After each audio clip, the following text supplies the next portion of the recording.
didn't upgrade my own stool. Yeah. Got the loose one. I got the loose stool. What's wrong with you people? Is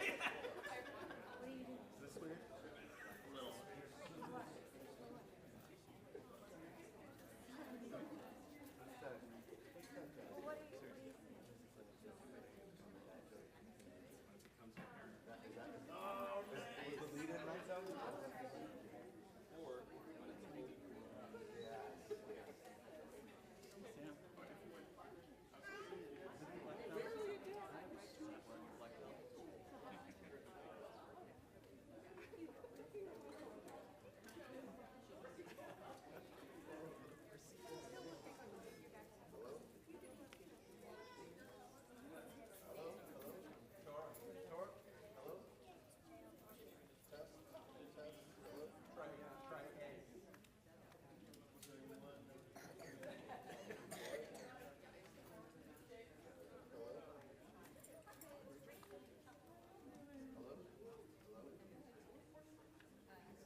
Hello? Here you go. Oh. Here's to you. This is the real mic. Give me the fake mic. Yeah. Are you sitting there taking out to shut your dad down when he's talking? So he goes off the rails or something? No. Hello? All right. All right, something a little different this morning. We're discussing family leadership in regular, everyday life. But before we do anything, let's pray. God, thank you for this time. Thank you for these men that are willing to let their hearts shine forth what they've done, what you've done through them. We just ask that your Spirit be with us, that you would change us, that you would help us to know you more through this time together. Amen. All right, so first, thanks to Charlie Crane, Jonathan Ferreira, Chuck Thayer, and Scott Goddard for being willing to put themselves out here. They don't even know these questions that are coming, so pretty brave guys. So thanks for being willing to do this crazy idea I had. Should I be nervous knowing you? Yeah, probably. First off, I just want to give you guys the freedom. If you want, these are going to be tough questions. If you want to answer very generally with biblical principle only type things, totally feel free to do that. But I would also encourage you to share, personal stories, examples from your family life as well. Can we turn up the AC? No, I'm kidding. Okay. And then also another quick little disclaimer that if I give examples that sound like, bring questions to mind like, why is Dave asking that? Is Sharon think Dave's a workaholic or something? Sometimes I'm going to say things that are just hypothetical, right? So they don't necessarily have anything to do with me or any of the guys, maybe even nobody specifically at all. All right, so the first question or topic is, what is it? What is leadership in the home as dads or husbands? What's it primarily about? And so I've kind of phrased it as a multiple choice. There's probably other things that are involved, but I've got a multiple choice of 4 things, A, B, C, or D, and each one I'm going to give kind of like a description or definition kind of blurb. So A, followers, heading towards God with a vision and the sum of all your efforts, hopefully getting your family members to follow you in that vision or direction in which you're heading. B, unity, ensuring the family is unified and active in pursuing things in which you can all glorify God together, and whatever we do, we're doing things jointly as one family. C, service, sacrificially serving your family, being generous, all as tangible example of Christ in his coming to serve and not be served. Building into your wife and kids to meet their spiritual and practical needs. D, relationship, proactively creating and looking for time and opportunities for members of the family and the entire family to all know God better and to know each other better. But here's the catch. What if you were not allowed to say all of the above? What if you had to pick just one? Which of these would you pick, and then why or how? Why would you pick that one, and then how would you recommend to us in the audience how we're supposed to keep that one primary or our focus? What are your thoughts? A, followers. B, unity. C, service. D, relationship. Because they're all pretty important, right? I'll say A, simply because, you know, if you look at B and some of the other options, there's a lot of good things in there, but I can be a family that's united and going to hell. I can have excellent relationships with my children, and they can be going to hell. But our goal as parents is to raise disciples. And, you know, I think of the words of Paul when he talks about imitate me as I imitate Christ. And that's what I'm trying to do, what we are trying to do with our children, is to imitate Christ. And along the way, parts of B, C, and D come into play. But ultimately, we want to raise disciples. So I'll jump in. I guess I would have to echo Jonathan on this. So at the outset, let me say, it feels a little strange being on this panel. I feel like that caveat has to be out, honestly, because it almost feels like there's a presumption that we somehow have a better handle on these topics than others. And I don't feel that way myself at all, you know, and I probably can speak somewhat for these guys as well. So it almost feels like the things that we know to do, that I know to do, I don't do. And so I'm putting an asterisk next to any comment that I make, that there's principles in play that I know or think to be right, but I fail in my ability to execute them often well. But isn't humility part of leadership, Scott? So you're already winning, right? Well, but it feels anti-humble sitting here. Right. Right. Okay. So with that said, I'm seconding Jonathan's answer in that there's an umbrella issue to us as individual people, and then the people that we influence, and that is to point everybody to Christ, right? And so if it's done by our own leadership and example and servant and all the other issues you mentioned, or by direct instruction, taking them to church, whatever, you know, all the other things that go into it. If they follow Christ, they're going to find their own way to express that in their life, whether, you know, family or all the people in your life that you have an influence over. So that, I think that has to be paramount, and all the other things will spill out of that umbrella issue. The only thing I would add is probably the least of those I would think would be unity, because as much as we want unity in a family, that doesn't always happen. I think with your spouse, unity is far more important. So making sure that you're both on the same page on what your objectives are, and I know that we have one that's graduated, one that's graduating next year. And I could not have done this without her majority of the work. Trying to do a career as well as trying to lead the family is a very time-consuming with the career part, but also I don't have time to write curriculum.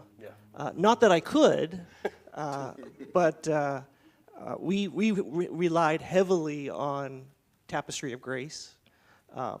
The books that we read as a family were probably books that I would not have read, things like Corrie ten Boom or Dietrich Bonhoeffer, Brother Andrew. Those were some of the books that we read this year. But what I loved about the Tapestry was the fact that it gave you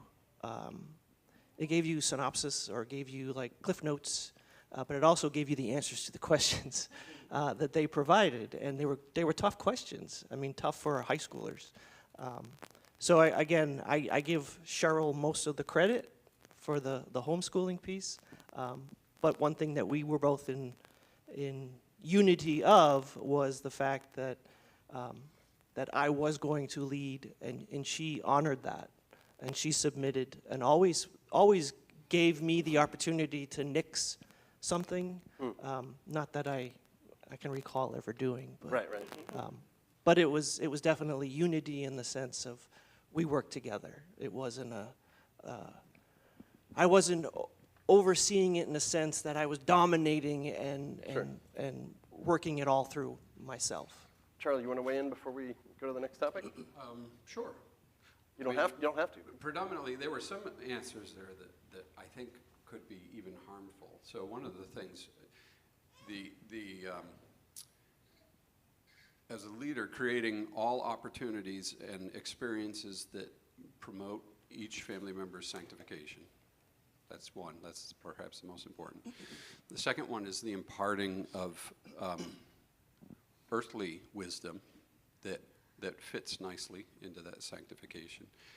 The one who keeps an eye out for the avoidance of the accidental or purposeful sin, execution of sin, and then allowing to as much as is possible each child and spouse to develop within the liberty in Christ. We never dressed our kids all the same and took the Mass Hope homeschool photo. That's a recipe for rebellion, I believe, because you're raising individuals at the end of the day, and treating every child exactly the same and constructing this tight paradigm in which your family must exist is going to get you nothing but rebellion and people who turn away from the Lord. So it's the avoidance of sin, I keep an eye out for things that I think, let's think about that, right? It's the imparting of hopefully fatherly wisdom, and then the allowing of expression and the execution of life and talents and hobbies within liberty in Christ. And that's the predominant aspect of leadership. It's not, hey, I know the way, follow me. It's like the Holy Spirit is creating a bunch of individuals, and you do your best not to screw it up. Get out of the way, right? Yeah, exactly, yeah. Yeah, so when I created this question, those 4 things were just like heavy in my mind as like things I feel like it seems so multifaceted to be a leader in the family. It feels like there's a lot of competing things that we have to do all these different things. When Sharon and I were going through these questions, I was joking with her about using an example of getting ready for church. And I said, I do little check-ins with each individual by name, relationship. Can I help you get ready? Service. Is everyone ready to go? Unity. Okay, everyone, I'm going to the car. Let's go. And we're still late, right? So it's just tough to keep all the things going. All right. I'd say the one that I left out too is modeling sacrificial living by earning, by putting, as much as is possible, putting others ahead of yourself, sort of thing. That's an important service, right? Yeah. Yep. All right, so our second topic is competing expectations. I don't know if you guys have ever noticed this, but it seems like in family, not every person has the same exact desires or the same exact expectations as everyone else. Have you ever noticed that? I've noticed sometimes maybe even they'll express out loud those things that they wish were different. Maybe even sometimes complain, super rare, I'm sure, right? And then to add to the family's competing expectations, we have our own desires and expectations, or as leaders, are we supposed to basically just have none and just be there to serve the rest of the family? So I have examples, but I won't share them unless you want to hear them, example expressions. But how should we process through all these different competing expectations, both practically, but also maybe in your prayer and thought life? What are your thoughts about that? I'd love to hear an example. Okay. Yeah, so examples of expressions about different competing expectations, kid examples, like a complaining questioning. Dad, why'd you have to pick such and such for the family, right? Or a resigned deference. Well, we're just going to have to end up doing whatever Dad decides. Or maybe just an outright rebellious teenager. I'm not doing that. I don't have to listen to you. Or some wife examples. I very much prefer the other option from what you want, but the kids and I will, of course, follow whatever you decide, honey. or maybe even a possibly sanctifying confrontation. Honey, to me, it doesn't seem like you're being a very good leader in this area. A lot of different expectations. So I've been developing this thought lately, and it's just something that's kind of been in my mind for, I don't know, for many, many years. And that's called whether you live convexly or concavely. And what that means is someone who lives convexly, back in science days, something that's convex is like a dome that bulges out, right? They sort of have strong desires, they sort of want what they want, or they have a clearer picture of how they want to execute their life. And to live convexly is to fit yourself into that person's life, right? And so the overwhelming besetting sin of most men is laziness, right? So I'm trying not to turn laziness into a virtue, but what I say is that, like for instance, in the past 32 years of marriage, when Elaine and I have gone to see a movie, I've probably chosen 2 of those movies in 32 years. So that's living convexly. That's living concavely. Concavely. Oh, okay. I'm fitting to the other person's desires, right? Okay. And I think that's the overarching charter of a husband, of a servant leader. Being the leader doesn't mean that your agenda and your opinion is the best or more sanctified or more thoughtful or wiser. You are as a leader, as a servant leader, you know, somebody's sick and, you know, granddad can run over and babysit, right? You leave lots of elbow room in your schedule. You don't drive a super tight agenda. This is my model. And I'm admittedly perhaps lazier than most.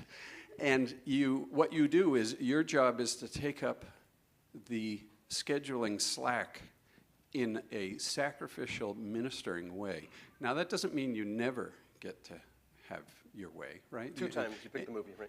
Yeah, no, but the point of going to the movie is spending time with my wife. I don't care about whether we watch Sense and Sensibility or Rogue One, right?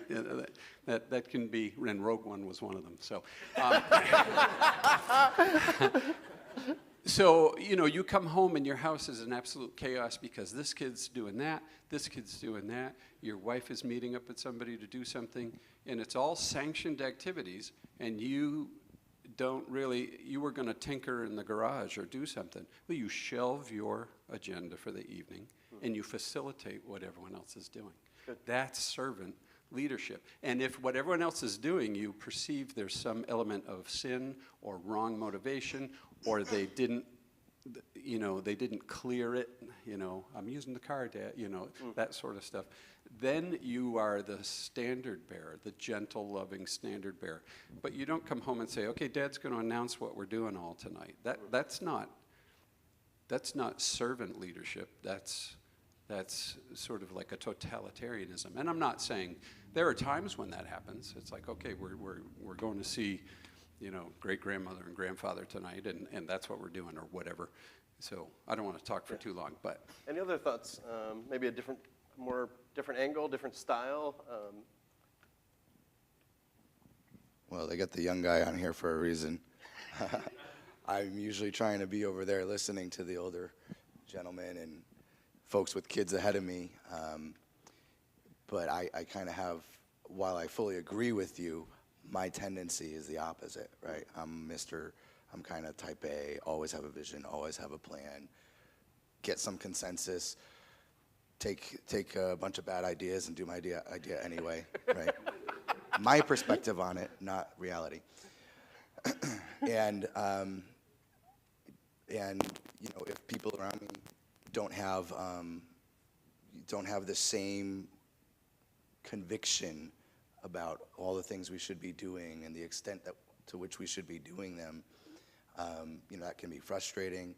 I feel like sometimes I'm trying to do those things for the good of the family, but in my youthful exuberance as a parent, I can easily take that to a fault, right? There's a lot of beneficial things about that tendency, but if I don't rein it in, then I am dominating, then I am not listening, I am not leaving room for, self-expression, preference, new ideas, that sort of thing. So just not a counterpoint, but the other, like coming at it from the other, a different personality, And sorry, just to jump back in, much like when we first get saved, we like throw out all our albums and we overcorrect with our pendulum, and then we realize, is some secular music okay? And then, by the time we're in our late 40s, we're like playing Houses of the Holy driving down the street,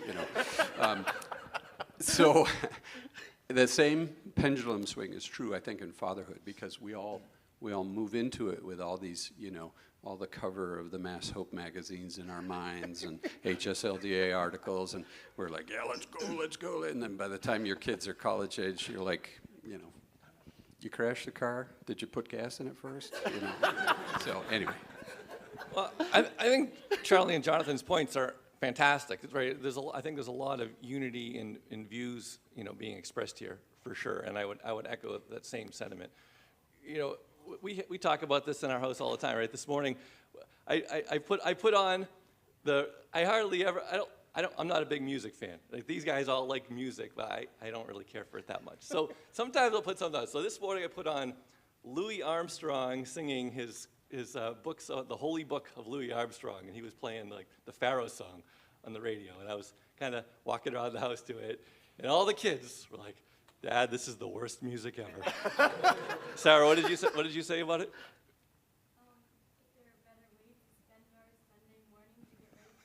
Nice. Yeah. Mm-hmm. Right. So off went the Louis Armstrong. And, whatever. Right. So I sort of just accept the fact that personal preferences of Dad take the back shelf kind of in life. So you live concavely as well. Concavely, right? But at the same time, like Joanna, she's great about it. Say to the kids, "Hey guys, Dad would kind of like to do this," and things like that. So she tries to, take. She advocates for you? She advocates for Nice. me. So I think, though, she likes to do that. She was ready to dance to it this morning. That's right. And just to be clear, I practice totalitarianism when it comes to what music is playing. Which is what we would expect. I set the music. Baby Full stop. Shark is not on repeat. So there is this principle for sure of kind of always putting your own needs last, right? There's a servanthood, whether it's in work or at home or in the church, that what you think is our agenda, often gets derailed. And it's kind of like being okay with that. Like, just accepting that that's a good thing, not getting frustrated when things don't go our way, and being like, that's kind of part of the path. At the same time, I remember early on in the life of parenting, I don't even remember, Joanna, where you and I heard this principle about destination type thinking, where, okay, we're in Boston, we're going to Los Angeles, and we're going to get on a plane. To us, it doesn't matter when we're in the air if the plane veers over Ohio or veers over Texas, as long as the end is in sight and we're generally moving the family in that direction. So I think there's a biblical principle of our leadership that yes, we're allowing all these multifaceted personalities to coexist in a weird way that might not be our way, but there is a guidance and leadership to a goal, to a destination that is very Christ-centered, right? And so if that goal is the world or whatever, it's going to get us off the mark. So there's appropriate times for steering the ship without totally dominating the micro movements of the ship in some sense like that. Yeah, the only thing I would add is I think when the kids were younger, there was more of a hard line schedule. This is what we want to do. This is what we're trying to accomplish. As they got older, I mean, we used to always have Bible time right after supper. As you get older into teenagers, they start working. It just doesn't happen. So I fall back again to that church history time that we did with Tapestry of Grace, because it was part of the curriculum. So we got our Bible time in, and we got that checkbox checked because it was initiated in and integrated in with the curriculum. All right, well, let's move to our next topic, which is parenting, which is, we've obviously been talking about it already. Too big of a scope to really discuss in depth, but I want to hit one point, and that is less time equals less of a leader. Somebody's already touched on it. Even now sometimes, but especially when the kids were younger. From the perspective of parenting the kids, I just felt sometimes out of touch, ignorant compared to my wife, because she's spending so much time more than me than with the kids, and also she's so much better at having these relational discussions with them. So sometimes this made me feel like I'm not really the leader, that in reality my wife is. Is this a normal feeling? Is this an okay feeling to have? Did you or do you ever feel like this? And how do you process these types of feelings? But also the practical challenges associated with the reality that dads have less time with the kids. So I can jump in, I guess, on that one. It's a great question, for sure. There's a time element at play, especially if your wife is at home with the kids, for sure.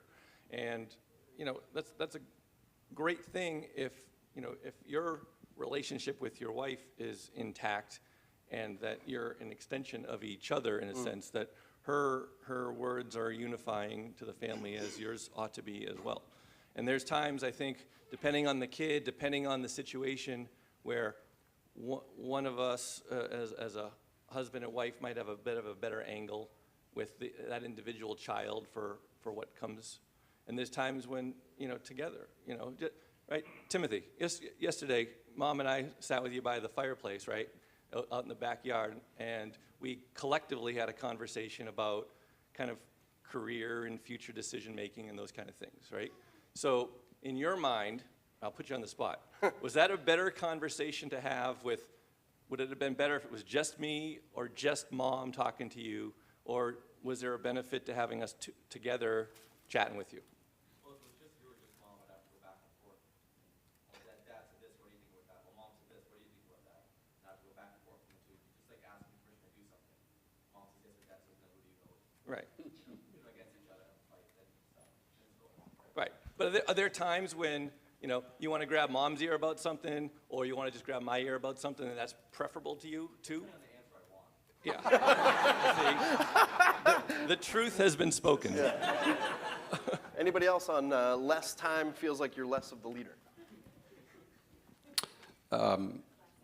Yeah, that is a natural feeling, but your job as a leader, I'm gonna say this to put a stake in the ground, and then I'm gonna nuance it. Okay, it's not a popularity contest. You're not trying to be. Your kids are not your fan club, so you are like the director talking to the middle manager, who's just seen to the daily sort of stuff, to remove all semblance of familial warmth from the metaphor. But so when you get home and you say, oh, well, he went to the dentist and she did this and that and she's got something next Tuesday and all that, I take pride and say, wow, my house is well run and she's doing an awesome job. And what happens is Dad comes home, everyone's done with school, hopefully many of the daily chores are done, right? And then oftentimes Dad's the fun parent. That's what you're going to find that manifests into. You got to be careful managing that as well. But so no, there should not be any sort of it's like a sort of an exaggeration of this situation is my mother used to do daycare, and she'd sit all the new mothers down when they would start dropping their children off. And she'd say, I'm just going to tell you that your child's going to call me mommy for 2 weeks. And I'll fix that, but don't let it shatter your world. And it would shatter their world every time. But so in a similar sense, when a dad comes home and there's all this wonderful micro moments that they've had with Mom and everything, that's nothing to grieve about. That's something to be thrilled about. Get a report. Did what transpired during the day? Was it good? Did it move everybody in the right direction? That's excellent. That's a day well run. And then and then it's building, to use the pearls. I don't know if anyone's read the Pearls book, but then you build strings to your kids, right? And then they can't wait to tell you what happened during the day, and you spend all this wonderful time. So yeah, no, don't let that, it will happen, and don't let it distress you at all. So to summarize, you're saying that if it feels like your wife's doing a great job leading the kids, you should just celebrate that instead of feeling like you're not the leader. You married up. Yeah, Yeah. totally. Well, we already know that. Anybody else? I'll just add, there's a number of ways that dads can interact with that feeling that they're definitely all going to have. One is to be overly involved and want to micromanage and really mourn and regret the fact that they're not there. The other extreme is to just be like, well, I delegated it, she's taking care of it, I'm just going to eat my dinner. And just kind of be checked out and over delegate. And both of those extremes are bad. And neither are healthy. And I think we just heard the balance, but just adding okay, practically, how do you do that? One thing that was said that may not come as easily or naturally to some marriages is that actual process of checking in and hearing about the day and getting the download from your wife about how things went and what happened. Sometimes for myself, what that looks like to get that better, and this isn't to say that Savannah's not good at that, but for me to be particularly attentive to it, I just go, hey, where are you having difficulty? And we'll literally go through our children. All right, what do we need to work on for Levi? Right, for school leadership, for spiritual leadership, everyone's going to have multiple sins a day, but is there a pattern that we need to address? So just some questions like that can really kind of put you back, for lack of a better word, in the driver's seat a little bit, but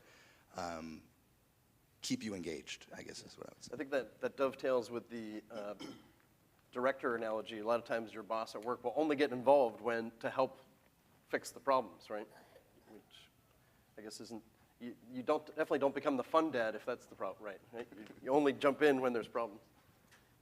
Yeah, and that, just to clarify, that doesn't mean you're unengaged or you go home and sit on the couch or go play video games all night long. It means that your value is not decreased because you're not a part of the minutia of the daily going on. And when something rises to the point of a stressor in your wife's mind or in your kid's mind, she should make it a common practice to reach out. And, we should text our wives during the day, how's it going, sort of thing. I remember teaching, potty training and disciplining, my wife would call me crying sometimes because one kid was just off the rails, and I'm like, stick with it, you're doing great, don't stop, So, yeah, it's not a dismissive or aloofness, sort of, but it's like you practically can't. And if you're doing if the rest of the thing is working correctly, it's like my wife used to say, oh, Daddy's going to be home in 40 minutes, let's pick up, and they'd be like, oh, Daddy's coming home. So they would get excited. So you're sort of the, to little kids, you're the rock star of the family when you walk into the room. I can't see how that isn't a wonderful position to be in. Hey, Dave, just one other thing that came to my mind on this topic was, if we have less time, clock time, with the kids, it's more pressing than to cherish and value that time and not check out, right? I'm home from work, I've had a hard day, I'm just doing my own thing, right? That if the mindset is, my time with the kids is precious and valuable, they need it from me as much as I need it from them in some sense, in some real sense, Right. then why not be conscientious to stay out of the shallows and go into the deeps with your conversations with the kids. Good point. In the culture, I remember growing up in a traditional New England Catholic home, and it was, you never talk about religion, you never talk about politics. Big picture, little picture, you never talk about money, you never talk about sex, right? So why not take these deeper topics and make them regular topics, right? So that your substantive conversations with the reduced time with the kids Right. results in a deeper relationship because the conversation happens at a deeper level. So,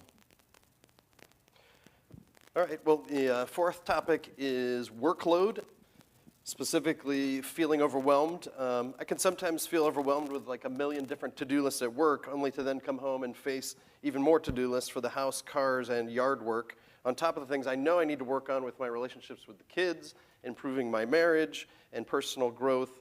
And then, of course, you want to have some sort of ministry, too. I mean, hey, you guys are deacons. Can any of you identify or relate, and how do you process through these seemingly infinite to-do list realities, again, both on the practical associated with so much stuff to do, but then also within your prayer and thought and emotional life? Well, I will say that I am probably the list keeper.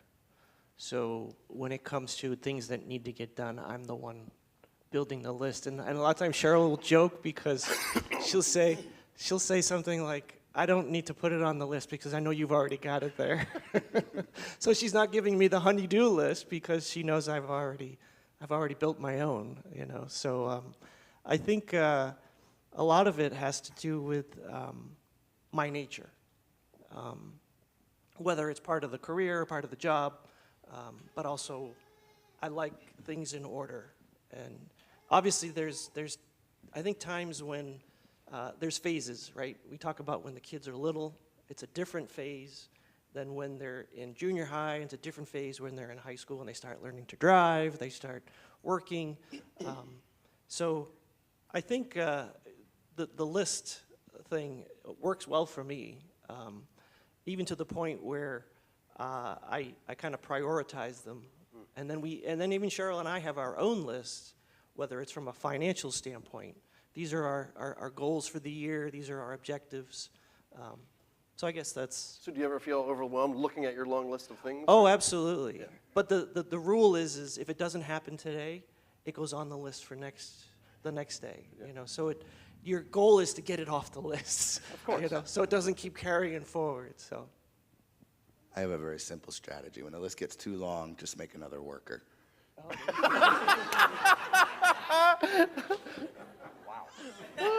There's an incubation period, though. Goes on the list for next year. I've quickly deduced that I'm sitting up here with three type A's and one type B. So if your husband is a type B, listen to what I say. No. So if you, one thing that is sort of overarching to this, if you run your house well, if you have young kids, pretty much by 8 o'clock, everyone should be in bed and the house should settle down. And that's when you and your wife have time, right? If you're up till 11, 12 o'clock with little kids, or you're having to, you know, do extraordinary things to get them to go to sleep, right? So the key is, if you're gonna have, well, really any kid, but especially if you're gonna have lots of kids, get everything, you know, do your best to get the house schedule working well. That's the big thing, because then you can have downtime, then you can check in with your wife, then there's sort of things. As a type B, spending time with the kids and getting the kids prayed with, I prayed with the kids all the time before they went to bed, right? So I was sort of the put them to bed parent. And that was a huge accomplishment. You need to count that as an accomplishment on your list. And then if you get one other thing done that evening, the day's a win. And if you have a list that grows too much, you might be doing too much, right? When your kids are basically between birth and 10 or 12, a dad isn't going to get, I mean, you know, you don't want to plan to write your novel or memoirs during those years, right? Because you're not going to get a lot of stuff done. So you do hobbies that are easy to do, fulfilling, fun. Listen to your wife. So my wife's probably rolling her eyes watching this at home. But, you know, your wife knows how to prioritize what needs to get done around the house, like the things that are most annoying to her or prevent her from doing her job or accomplishing what she needs to do with the kids, you know. And admittedly, I'm not always great with those sort of things, but you know, the order will the priority of the list will sort of percolate to the top as you interact with her. And you should know her the same way she should know you of what's gonna, if there's a problem with the car or something like that and it's driving her crazy, that's the top priority, right? It's much the same way your agenda gets blown to pieces when the family's very busy. Your to-do list should get reorganized. Now, in my family, my wife is the super type A, super organized person, and and that has a lot to do with that concave, convex model too. But I think the type A's can learn something from the type B's too. So you got to set lower expectations so you don't, and smaller list, lower expectations, do things with quality, put experiences above things, put experiences and time with your kids above accomplishments, above work, above everything, right? Except your wife and the Lord. And it'll then you don't feel like such a loser when your head hits the pillow because you haven't accomplished the 12 things. But I know that's very hard for type A people to do. All right, well, our next topic is home. Again, too big of a scope, and we've sort of touched on this already, but we're going to talk about level of decisions. There's a lot of decisions that need to be made in family life and the home. I think we would all agree that we can't make every decision. That would just be impossible. We need to let our wife and our kids make the call on things so that they're not calling us every minute about when to buy the laundry detergent on Tuesday or Thursday and what brand and et cetera. So, but obviously, if we were to delegate every single decision, then we are not leading, right? So where's the line? What type or level or quantity of decisions do we need to be regularly getting involved in or making ourselves so that we're not abdicating our responsibility as the leader, but all at the same time not also going into micromanagement mode? Hey, Dave, can I resort back to the last question? Is that offline? No. Because I didn't get a chance. They go together. I didn't get a chance to comment on Sure. it, so I had a couple of thoughts floating in my mind. So, I mean, the people that know me here, Mark knows me pretty well in a work capacity, right? My family's here. So, I'm not afraid of filling up the plate pretty high, and that's kind of the whole type A deal, right? But I think there's some lessons that come out of this from a practical perspective for doing it for a lot of years. So one thing that comes to my mind is last weekend, there were a bunch of the young people at our house. Asher Crane was over the house, and I said to Asher, I said, what was the biggest, and I didn't get his permission to say this story, so Asher, I'm giving you permission through your wife, right? See that? Look at that, thumbs up. I said, what was the biggest change for you when you had a child and you took on fatherhood as an additional responsibility in life, right? We sort of go through life, okay, I'm this free kid, maybe I get a girlfriend or a boyfriend, I marry, get a house or an apartment, get a job, now a kid. It's like and in life that happens. And he goes, well, the biggest thing is it made me a better worker. I'm more motivated. I'm a harder worker than I used to be. Now, maybe or maybe not that translates into number of hours working. Perhaps it does, perhaps it doesn't. But maybe it makes you more thoughtful in being most productive and efficient with your time. There's that laziness streak that goes through men, right? And it can come out in different ways for different type A, type Bs. We all have it though, right? It comes out one way or another. And there's a way in which we can do more than we think we can do because men are lazy. So it is a little bit of that kind of overachiever mindset, not to step on this type B kind of parade, but I think there's a way in which men can do more than they think they can do. I think that as a culture, men underestimate their ability to do good things and to do many things.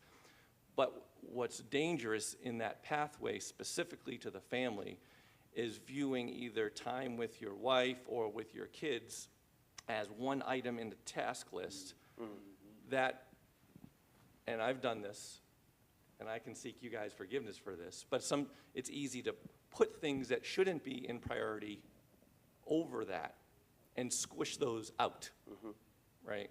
Where it could be like, okay, I'm a go-getter, I'm a this, I'm a that, fine, that's all good. But then at the end of the day, if we've squished out the things that are the most important, Right. Have I squished out prayer time because it mixes up with my, workout schedule, or my early to the office schedule, or do I not take that time to decompress with my wife every night because we're troubleshooting with all the kids, or I got this late meeting, or whatever it might be. So, right? I mean, even we sat down and looked at the calendar, and we're like, we got to schedule in a few things that we want to get done, right? Because otherwise they get pushed if they don't get prioritized. Glad you added that. Anyone want to weigh in on the level of decisions? Yes. So the thing that, the micro decisions, right? Does being a leader mean you call me when it's time to buy Tide Pods? You only call me if someone's eating them. That's, no. So I'll say what ought to be, and then I'm going to nuance it again because my wife will be rolling her eyes. So those micro decisions in the home, what color the walls painted, the carpet, what you do, how the furniture goes, you know, that is, it's a, you completely do and just seek a little bit of consensus. So in other words, the home is my wife's domain. So she chooses pretty much everything. And I've asked her to run things by me because I'm artistic in nature. And like she'll say, I'm thinking about painting this color and that color. And you don't get super involved in the micro decisions. And I mean, like if she was going to say, I'm going to paint the living room lime green, I would say, oh, sweetie, let's talk about that, right? But there are domains. You're just to be informed and sort of, you're looking for decisions that are sinful or move people away from the Lord. The rest of it is liberty, and it has nothing to do with you. Really? Has nothing to do with you. If like now, if she is buying furniture or painting the room, and she does if she paints the living room black, for instance, which my sister-in-law did once, and didn't tell you about it, then that's an issue. Or you know what I mean? So, but it's like at work when when the CEO needs to decide something about the carpet in the conference room. What does a wise administrator do? The administrator brings him 3 carpet swatches and says, "Which of these 3 do you prefer?" And the busy CEO says, "Okay, I prefer that one." Well, she's already pared it down from 40, and she's taken the 3 that she wants, and she's given it to the CEO, and he thinks he's making the decision. He is not making that decision, right? So when our family members have their domains, and we let them operate freely in those domains, we are looking for the perpetration of sin. We're looking for moving further away from the Lord, and we're looking for rifts in familial relationships, and we're looking for abdication of responsibilities and service at church. Underneath those things, everybody pretty much do what you want. Now, there is the application of wisdom, that a life of least regrets is the goal, but not to the point where you squash the individual or you become a dictator in absolutely everything. You know, if your wife has shown trustworthiness in running the household budget and shopping and doing all that stuff, she doesn't even need to consent me. Like I'm realizing that I'm fortunate to have a wife.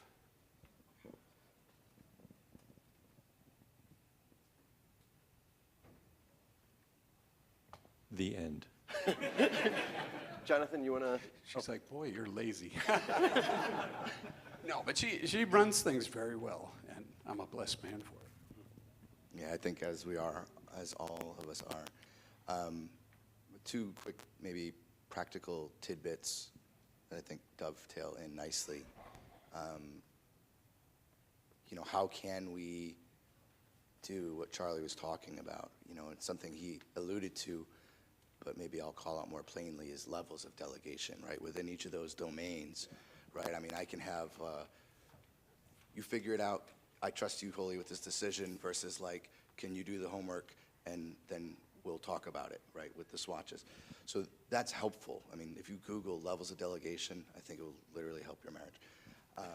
So there's that, but then there's also, you know, don't underestimate as a husband your sometimes overly objective nature, but how that can bring perspective to whatever's going on in daily life, right? I mean, I'm blessed to be able to work from home, and sometimes I can zip out for a coffee or a drink, and I'll see something that just doesn't fit, and I'll be able to just, wait a minute, this isn't right.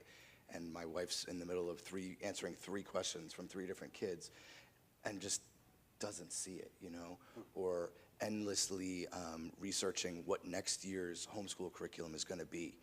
And I swoop in from 30,000 feet, and I come down to 10,000 feet, and I go, babe, it's real simple. Phonics, then you teach them to read, then you teach them to read harder books, then you teach them to do a book report, then you teach them to do a research paper, and you have them do an oral thing to the family on it, and they just graduated high school. There's your reading, writing curriculum. And you say it with, and I said it, I did that. I said it with a lot more frustration. I had to apologize for it. And she goes, wow, that was really helpful. So we can, you know, sometimes use that to your advantage. Round off the sharp corners better than I did. But we can use that to our advantage. That perspective, that objectivity can really help. I think it's just a matter of major versus minor. I mean, there's minor issues that I don't need to be involved in, and then there's major ones that I want to be involved in. So. Okay. So we're running out of time. Are we done right now, or can we go a couple more minutes? Okay. So the 6th topic is free time.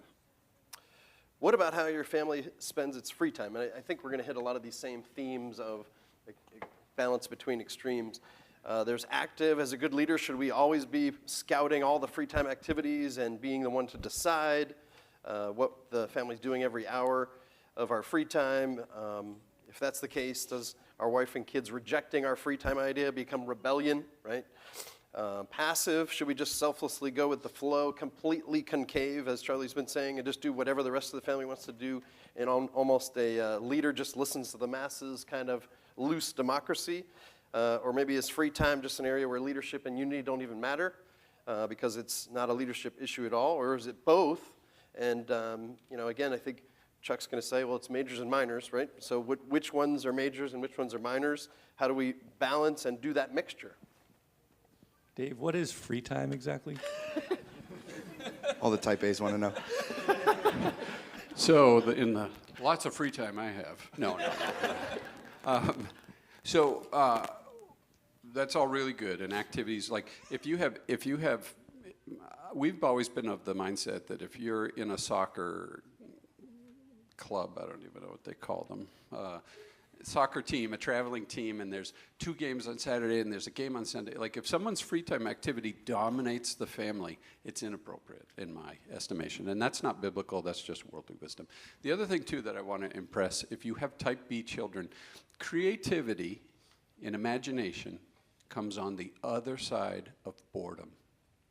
If you aren't scheduling boredom into your kids' life, you're doing them a massive disservice. And that's so important. It's so important. There must be boredom in your children's life because they will, and no phones. That's the biggest robber of imagination and creativity is the presence of cell phones. I mean, it's terrible. I'll freely admit I'm addicted to mine. I'm a bit of a news hog. I'm always checking the news. But anyway, so let everybody choose their own free time.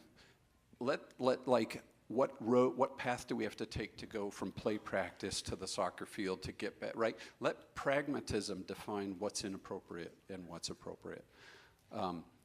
And if one kid if you have a type A who has like 3 sort of activities and you have a type B that has 1, don't let the one trot upon the other, right? So, but yeah, besides that, it's kind of majors and minors. Okay. All right, so we are out of time. Jonathan, you want to say a quick closing prayer for us?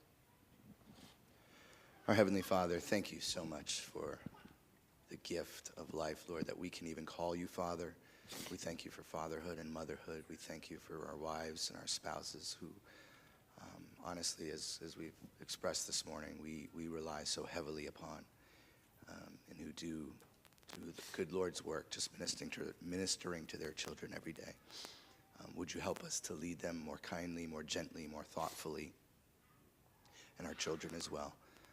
Bless the remainder of the day together. Help us to all just be focused and have hearts that are here to worship you. And we pray these things